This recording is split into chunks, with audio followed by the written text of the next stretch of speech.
Nous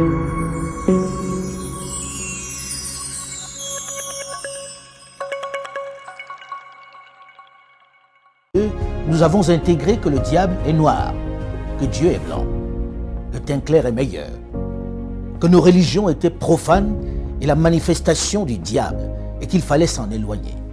La plupart d'entre nous avons intégré que nous sommes moins intelligents que le blanc. Nos sœurs et nos mamans ont intégré le fait que les perruques, les moumoutes, longues et blanches, étaient plus beaux que leurs cheveux naturels.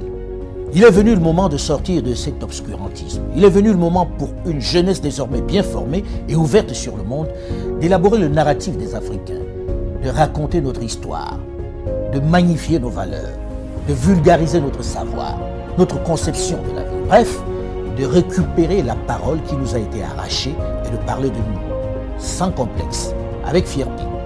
C'est pourquoi j'encourage les jeunes à produire autant qu'ils le peuvent, que ce soit dans la littérature, la culture ou dans le domaine de l'audiovisuel.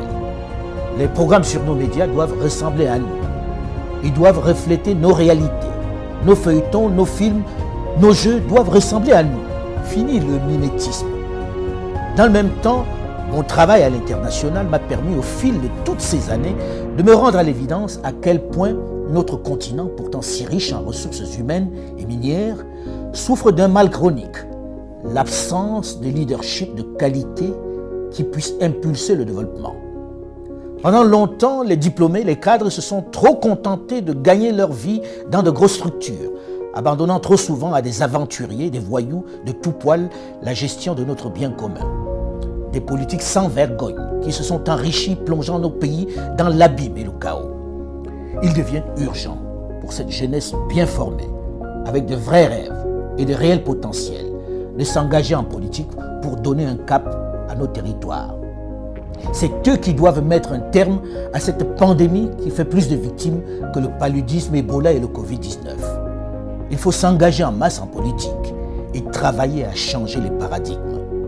Il faut arrêter de laisser cette activité à des vieux essentiellement mus par la volonté de se maintenir aux affaires alors qu'ils n'ont aucun projet pour leur pays, alors que leur avenir est derrière eux.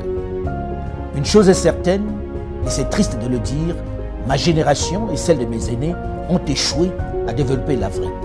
Mais vous, les plus jeunes, aurez moins d'excuses puisque vous avez les armes pour renverser la vapeur. La balle est dans votre camp.